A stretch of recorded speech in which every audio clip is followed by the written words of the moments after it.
Hi, we are the Ministry of the Real Truth, and today we are bringing you one of the world's classics from Oxford, titled Myths from Mesopotamia, Creation, the Flood, Gilgamesh and Others, a translation by Stephanie Dalley.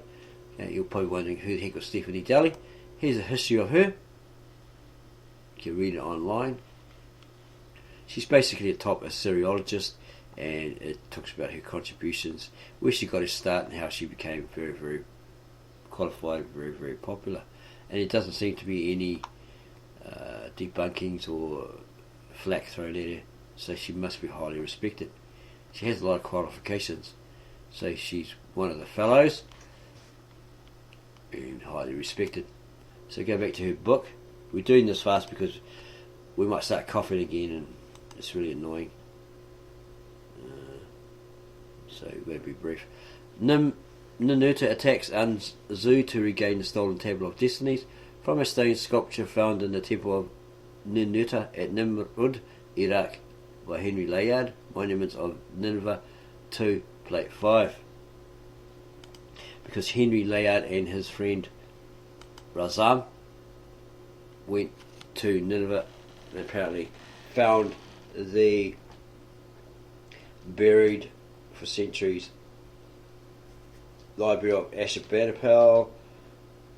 They dug it up and they shipped 50,000 tablets to the British Museum, and a man called George Smith helped them piece it together and also to translate the cuneiform on it into the nearest English.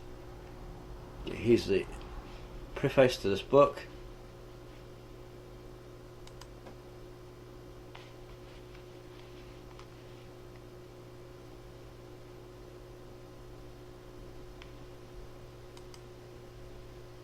Contents page.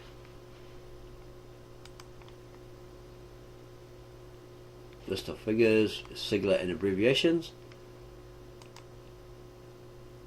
Introduction. These stories all concern the deities and people of Mesopotamia, a rich alluvial country which lies between the great rivers Tigris and Euphrates in modern Iraq. The stories were all written in Akkadian, a broad term which comprises the Semitic, Babylonian and Assyrian dialects that were spoken and written for over 2,000 years, down to the time of Alexander's great successors, the Seleucids. Clay tablets which are excavated in great quantities on archaeological sites in the Middle East, yet so often are extricated in a damaged and fragmentary condition, which were the chief medium for the wedge-shaped cuneiform writing of Akkadian. So it may never be possible to understand all the stories completely. Most of them are over 4,000 years old and have come to us in fragments of friable clay from complex literary traditions written in an ambiguous and exceptionally complicated writing system.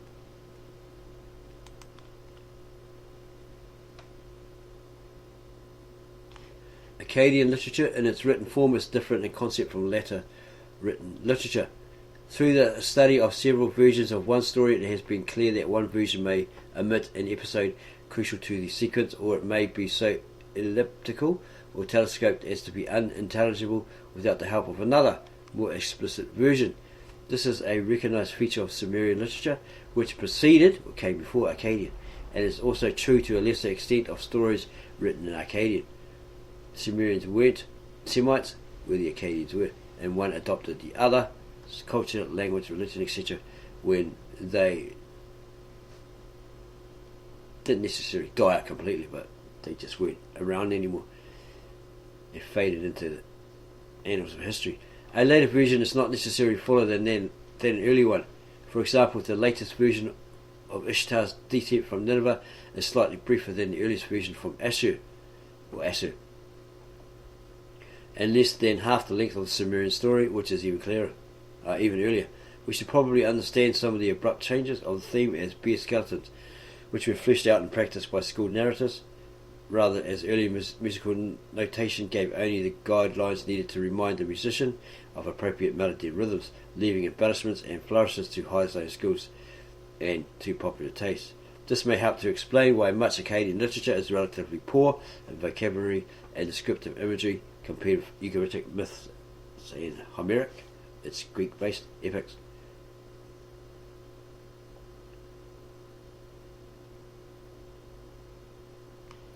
dates earlier than the mid-second millennium BC are given according to the long chronology, which takes the first year of Hammurabi's reign in Babylon as 1848 BC, 56 years longer than the middle chronology, following Hubert 1982, Hassan and Robinson 1987, Clayton 1989. It states here, plagiarism and adaptability are characteristics of written literature in ancient Mesopotamia. In modern attempts to define closely and exclusively different categories of composition have only limited validity. Thus, it is rash to attempt grand generalizations about the definition of myth, epic, or legend, or about the priority of myth over ritual. Individual examples must speak for themselves. Many kinds of combinations can be found, but all are entertaining stories. There is, to some extent, a concept of canonization in that a particular version of an epic might be well written, deposited in a library, and copied by later scribes for other libraries. Tukulti-Ninurta, one of Assyria, sacked Babylon in the 13th century BC and looted its libraries for his own collections. It must be a bit of a tablet worm, right? Or a bookworm. Or the great temples would have had their own libraries. And the last great kings of Assyria, who ruled from Nineveh in the early 7th century BC, stocked the libraries of their palaces and temples with copies taken from texts in the temple libraries of Babylonia. Because of the looting and copying, tablets found in the cities of Assyria and of Babylonia contain more or less identical versions of myths, and this has led some scholars to deduce widespread conservatism of scribal practice in which texts were faithfully transmitted, and variation is all accidental and unintentional. Such homogeneity within Mesopotamia gives a false impression, however, for if one looks further afield to Tel Amarna or to Bogoskoi, one sees that great variations did indeed exist, to which in particular the two versions of Nergal and Eresh Kigal bear witness, and the divergence cannot possibly be explained by scribal error. Many such myths must have existed, which were not composed in Babylonia, nor diffused from there with fidelity to a hypothetical original. The newly found third tablet of Anzu, with its colophon giving Han-Galbat far to the northwest of Assyria, as the original source of the text, contributes a healthy reminder that independent cuneiform libraries existed outside Assyria and Babylonia. Each epic was referred to in antiquity by its opening lines or first words, so the early version of Gilgamesh has a different title from the standard version because the latter added a new prologue. The titles that are used in this book are modern. Akkadian myths and epics were universally known during antiquity, and they were not restricted to the Akkadian language. Some were definitely told in Sumerian, Hittite, Hurrian, and Hebrew. The story itself flourishes beyond the boundaries of any particular language or ethnic group. This happened partly because Akkadian was the language of diplomacy through the ancient Near East, from the mid-second to mid-first millennium BC, even in Egypt, Anatolia, and Iran, and Chinese scribes in those far-flung countries practiced their skills on Akkadian literary texts, also because strong nomadic and mercantile elements in the population travelled enormous distance because national boundaries frequently changed, and because trading colonies abroad were ubiquitous. Therefore, Akkadian stories share common ground with tales in the Old Testament, the Greek Iliad, the Odyssey, the works of Hesiod, and the Arabian Nights. They were popular with an international audience at the dawn of history.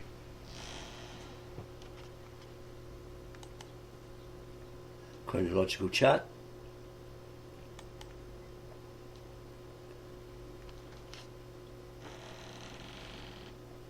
Atrahasis. Atrahasis, the wise man who built an ark and saved mankind from destruction, is a figure of immense prestige and antiquity, to whom various literary and religious traditions are attached. He was known by a variety of names and epithets, which were translated into different languages, sometimes with reinterpreted meanings, sometimes abbreviated, and in this way his fame spread over huge distances through a span of some 5,000 years. In Mesopotamian literature, he was a survivor of the flood, together with his wife, and was granted a form of immortality by the great gods. The story of the flood was one of the most popular tales of ancient times and is found in several ancient languages, reworked to suit different areas and cultures so that different settings and details are found in each version. The specific information which follows helps to illustrate how widely diffused the man and the story became in the ancient world. Atrahasis in history.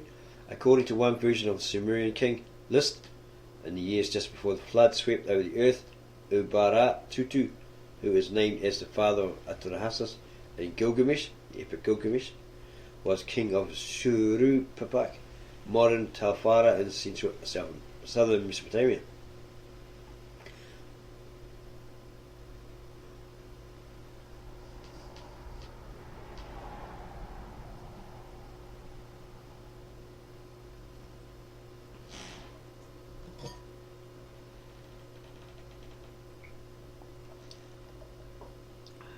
Excuse us, just about to have a cough, so we decided to pause and have a drink. According to one version of the Sumerian king, in the years just before the flood swept over the earth, Ubara-Tutu, who is named as the father of Atrahasis in the epic of Gilgamesh, was king of Shuru-Pupak, modern Talfara in central southern Mesopotamia, where some of the earliest writings known in the whole world have been unearthed. According to a different version of the Sumerian king list, Atrahasis, called there by his Sumerian name Zeusudra, himself ruled the city Shuru-Pupak, preceded by his father, who was named like the city Shuru-Pupak, and who was presumably regarded as the eponymous ancestor of the citizens there. A wisdom composition known as the Instructions of Shuru-Pupak is now attested on clay tablets from the early dynastic period in the early 3rd millennium BC, and contains sage advice given by Shuru-Pupak to his son Zeusudra. Thus, Atrahasis was a notable figure at the dawn of history, and literary tradition was attached to him at an extremely early period. The names of Atrahasis. Extra wise is the meaning of his name in Atrahasis. He is Ut-na-Pishtim and Uta-na-Ishtim in Gilgamesh, the epic of Gilgamesh, a name which can mean he found life. Sumerian Zeusudra is an approximate translation of Akkadian Ut-na-Pishtim, together with his epithet, in which the element Sudra corresponds to Atrahasis' epithet Ruku, the far distant. The name used by Berosus, and his footnote indication down here who Berosus was, a Babylonian priest who wrote a book called Babylonia or Ata, in the 3rd century BC, to make the culture and history of his country known to the Greeks.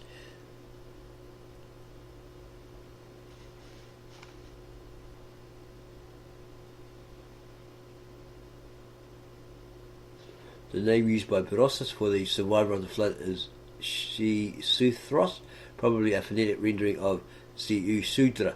Prometheus, son of Deucalion, may possibly be an approximate Greek translation of Atrahasis, and it is just possible that an abbreviation of Uta-na-Ishtim was pronounced Noah in Palestine from very early times. Well, we read that it actually was Na, but with an apostrophe, N, apostrophe A.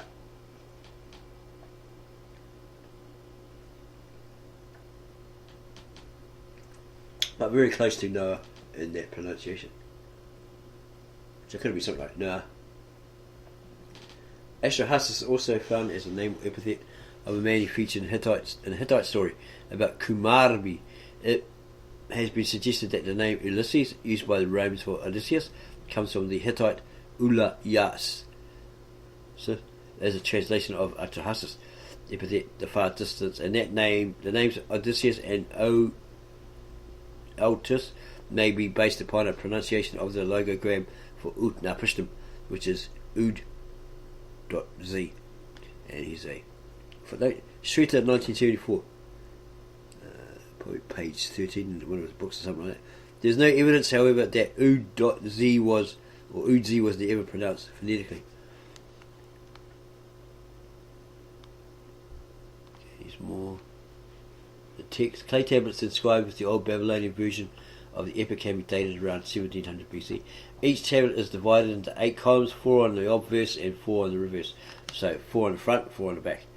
Some passages in late Assyrian versions discovered in the palace library of the great king Ashurbanipal appear to follow the old Babylonian version fairly closely, but with additions and considerable alteration in phrasing and vocabulary, as far as can be ascertained from the small quantity of text that survives. We suggest that you go and find that guy. I've got his name now. He's like Santa Claus. He's got this really long white beard, and he works for the British Museum. And he has a video on the Babylonian cuneiform text when he translated it, and he goes on about Noah's Ark actually being a round boat and all this sort of stuff, and he rebuilt it, and then he sailed it down this river and all this sort of stuff. I've forgotten his name at the moment, but he's quite loud, quite funny, but he is very good and entertaining and knows what he's talking about. And when we remember his name, we'll mention it, or else we will put it below this particular video. And then his author, Nuaya.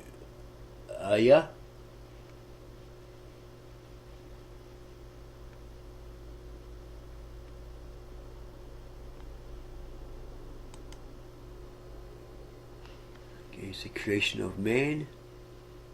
According to Atrahasis, the mother goddess Mami, with the help of the wise god Ea, created men out of clay mixed with the blood of a slain god called Gishtu-e. Man's purpose in life was to relieve the gods of hard labour. This account of man's creation may be compared with that in the epic of creation, in which Marduk used the blood of Kingu, the evil leader of the enemy gods whom he had slain, to create mankind with the help of Ea. Clay is not mentioned, and no birth goddess takes part, but the purpose of man's creation is again to toil on the gods' behalf.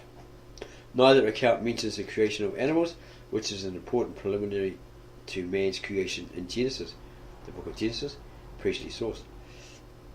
The account in Genesis does not mention the materials used in man's creation, although God animates man with the breath of life. In Hesiod's works and days, written in Boeotia in Greek around the late 8th century BC, the gods incite the smith god Hephaestus to make Pandora out of clay and water. Both in Greece and Mesopotamia, deities associated with birth and fertility are also patrons of mining, smelting and coppersmiths craft, because they create new forms from basic materials. In the flood, Atrahasis, the hero of the flood story, was a citizen of Shuri-Papak in Lower Mesopotamia. An extensive flood as a natural event sometimes took place in that region, where the Euphrates in spate can overflow and spill across the intervening land into the low-lying Tigris, which itself often breaks its own banks in southern spate, but a flood would be impossible on a similar scale in Palestine, Syria, Anatolia or Greece. Such floods occur quite commonly in Iraq, and strata of silt depositors on early dynastic sites of the 4th millennium BC, found there by archaeologists, can be interpreted as recording various different floods in remote antiquities. Yeah, we remember coming across the Tab Esher, Lishana Artika, Aramaic, Galilean Aramaic, translated Victor Alexander, from a native Aramaic speaking translator from Mesopotamia, Syria, stating that there's floods in those regions.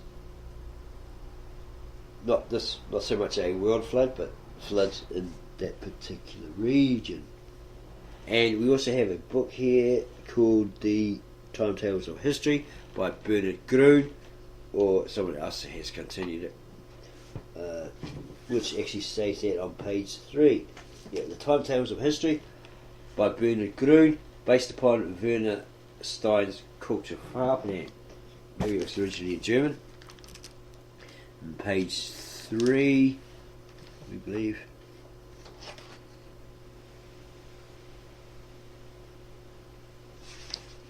Just having to verify that.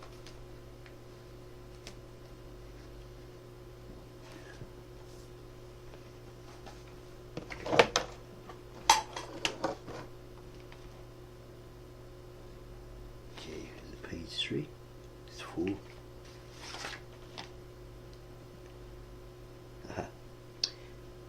Under G, daily life, on page 3 of this particular book, it says disastrous floods in Mesopotamian region around minus 4,000 to minus 3,501. Above that it has the first year of Jewish calendar around 3760 BC E. Okay, so that's information from that book, which verifies what the Aramaic translator stated, that there was floods as in Egypt when the River Nile overflowed its banks. Okay, so this book might be very interesting to you. Yeah, if you want to continue reading it, you'd have to become a member of this certain website. It's easy, it's no cost. You just sign up, give it your email and a password, and you go into your email account, click on it, and then you're a member, and you can buy this book over and over and over again as long as it's available. Any other book like that that may catch your eye, it may catch your interest. Here's a poem by the looks of it on a tablet 1, Atrahasis.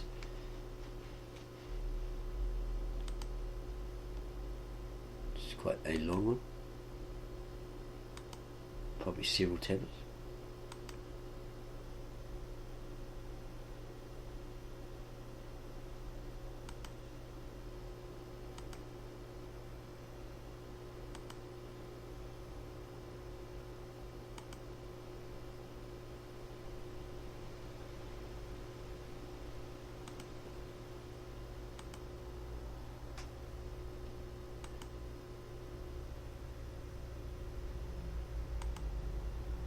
So you could probably come to the understanding that perhaps before all of this there might have been two factions of people, right? Ones that had the Adam and Eve etc. God related stories of the events that happened from creation to this supposed flood. These other men, not necessarily of God, may have had these stories that followed because they adopted and adapted from those original God stories. Or the other way around, these latter Chaldeans, Hebrews, Israelites, Jews, etc. may have adopted and adapted those ancient myths and then made them more palatable. Made them stories more palatable and so forth. They put them on cuneiform tablets, etc. And then others copied them, plagiarized them, adopted and adapted them, and then they became this fact, that there was a great flood that killed everybody on the planet, all the animals, humans, etc. And then 8 people stepped out of an ark onto the land, and they had children, and they had children who had children who had descendants, and they repopulated the earth. And then they began to fight with each other over territories, their own cousins, their own relatives, and so forth, according to the biblical scriptures. So, okay, we're going to jump forward a bit. Hopefully this is the end of the poem. Okay, there's notes to Atrahasis to that. Okay, because right through there would be indications of a number in the paragraphs. The Epic of Gilgamesh, the longest and greatest literary composition written in cuneiform Akkadian. It narrates a heroic quest for fame and immortality pursued by a man who has an enormous capacity for friendship, for endurance and adventure, for joy and sorrow. A man of strength and weakness who loses a unique opportunity through a moment's carelessness.